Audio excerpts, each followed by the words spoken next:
back to part 2 of this wild camping and gold panning experience, people. So far, we set up camp at the wee Scottish burn. We've cooked a hot meal on the stove, and we've had a few beers before it was time for bed.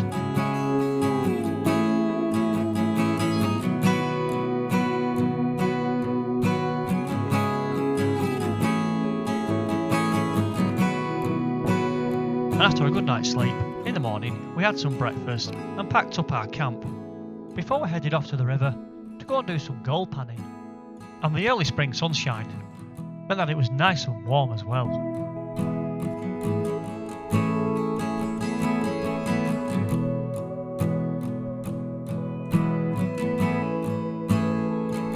So let's get back to the river, where we just had some lunch, and we've definitely got some gold in the pan. And we're going to have a go at some sluicing this time.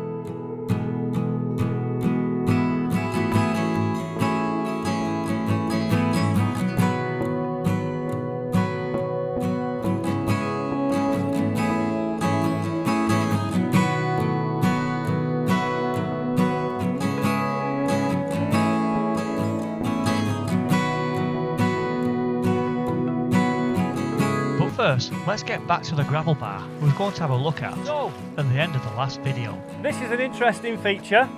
Come on, boy. This is a really nice looking gravel bar. It's quite built up. We're just looking at the stones. They're not really big, are they? They're pebbles. We've got a couple of big things here, but with the river here takes a significant turn that way. We have got a drop off there. A bit of a water feature, the water's coming over. Lots of bedrock here going down quite deep as well. You can see here there's a channel, so this gravel bar here just seems to go down to probably that kind of shape there. There must be a trough at the bottom here. It's quite interesting and it's very slow there. And this section here is known as a slip-off slope. Maybe this is worth having a couple of test pans at some point on here. Probably do one here, one here, one here, and then you could work across it like that. But if you're into your gold prospecting, you know this. And if there is a line coming down here, we'll find it. But that's quite a nice example of a gravel bar. Try and get across here without falling in.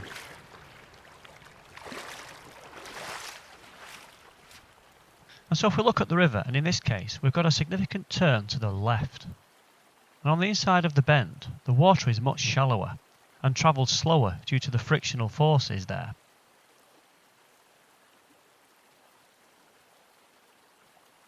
As a result, the heavier materials in the flow will start to drop out here. And it's on sections like this where we'd hope to find a few pieces of gold, somewhere in the gravels. And that's where we try to find the gold line. I will come back to that shortly.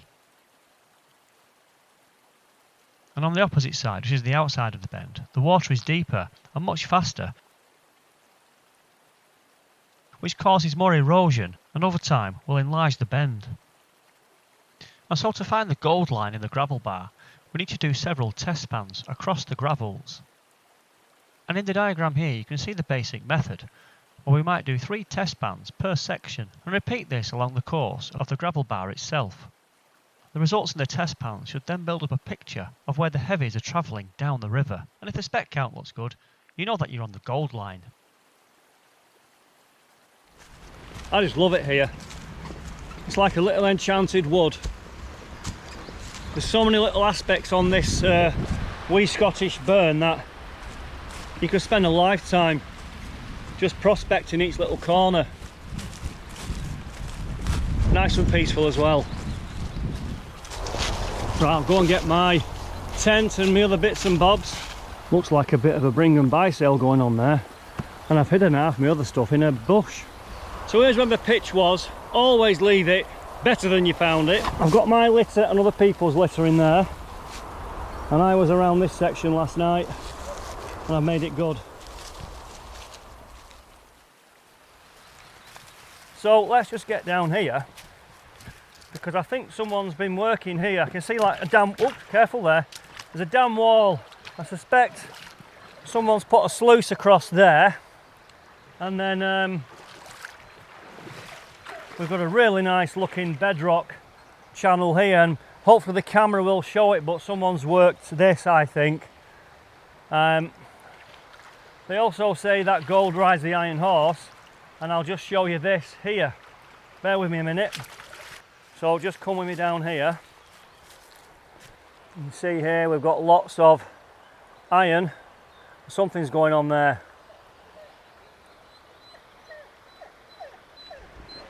So yeah, I promised you we'd do some sluicing.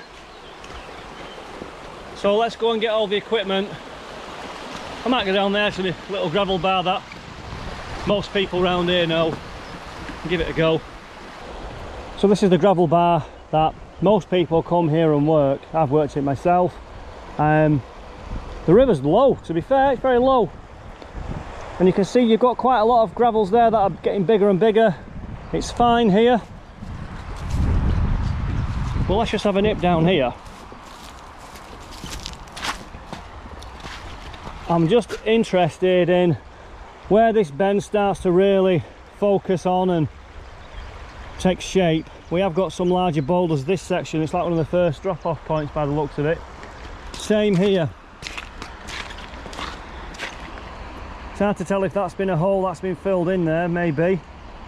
So we're going heavy, fine, and gradually heavy. Okay, let's just see if this will move. Oh yeah, that'll lift. Let's get that out of the way. Okay, yep. That'll move.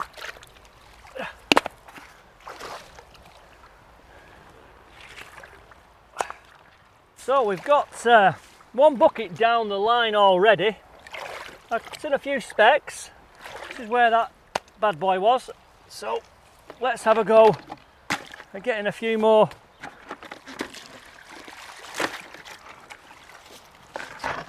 scoops down there. I suspect it'll just be fine and small gold through the layers. It's probably going to be 2 foot of overburden. I'm not going to get right down. I'll need a full day for that. So we'll just sample this section of this gravel bar.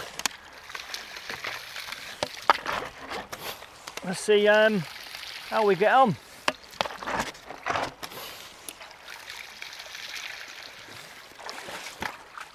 And so as a general rule, we're hoping to find some flood gold or flower gold in the top layer, right on the surface. And as we start to dig down, the gold should gradually start to get ever so slightly bigger. But this might not also be the case. And this is why we do test pans, and we sample the various layers to see what's happening within the gravels as we prospect an area such as this right now.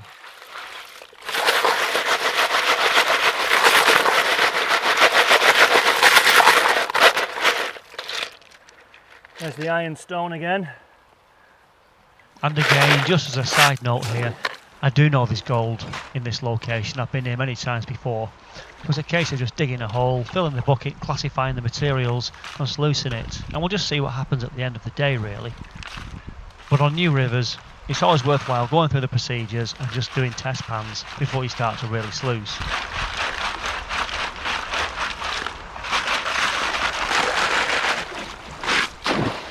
Right, let's get this bucket up to the sluice.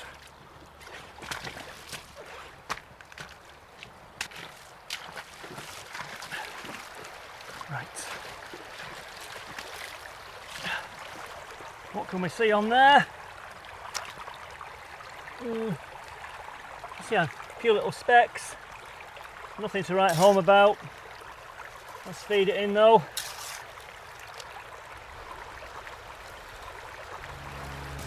That's running nicely.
Okay, I think this is the third bucket now.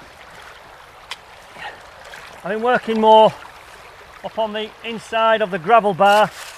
I've done that rock section now as much as I want to go. I'm not digging too deep. So we've just got general fine river gravels now. And I'm hopeful we'll find, you know, quite a few specks. It'd be just nice to compare a leisurely afternoon working the bedrock, scraping away, versus moving quite a few buckets, and that is hard work. And at the end of the day, you know, I always say this, it's just a bit of fun. Let's just have a quick check up on that sluice. Let's see what we can see down there. Oh yes, so we've got a few diddy specks on there. We'll do another bucket, I think, and we'll see what happens. So I hope you can see me up there. You can see the gravel bar. Right, where's my bucket? Yeah, just get some water in there. I'm going to work again just off this, right on the inside line. So you never know if it's going to hug the corner as it comes around. I'll fill that bucket with more water.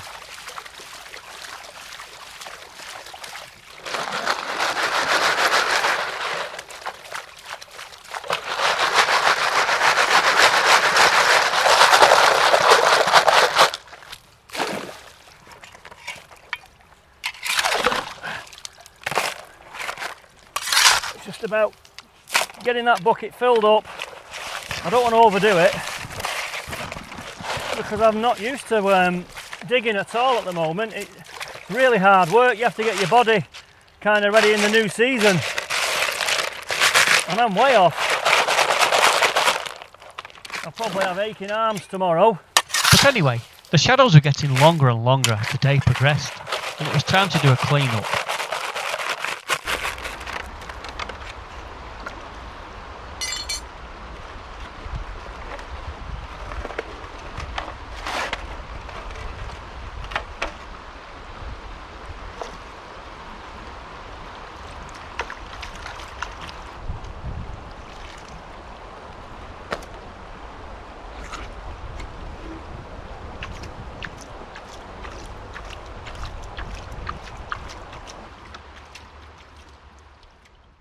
So there's the results from the sluice cleanup.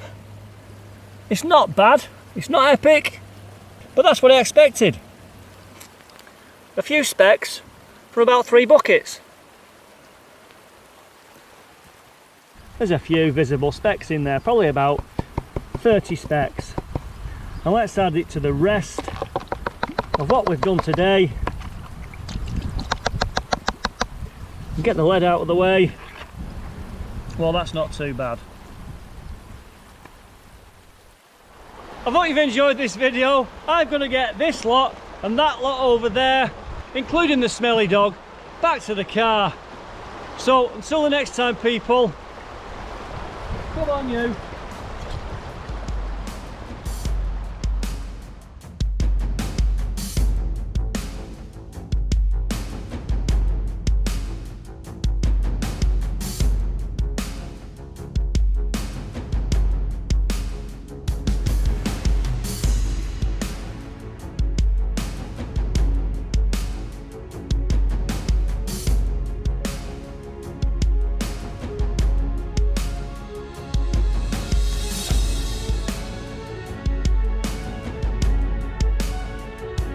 So there you have it. That was the second part of episode 3, and so far we've prospected a stream in the Scottish Highlands, which is always a fantastic experience, no matter what you find. There's some amazing rocks to be found, and yes, we found a few specks of gold.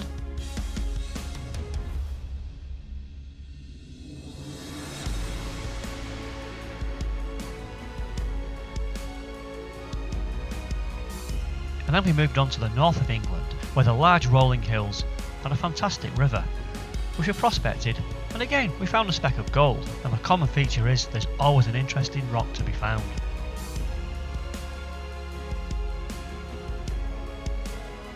In episode 2 we found ourselves in Lancashire, prospecting another new river, and on that occasion we didn't find anything. We also had a trip down to Peats Creek in Wales, where we did find a few more specks of gold.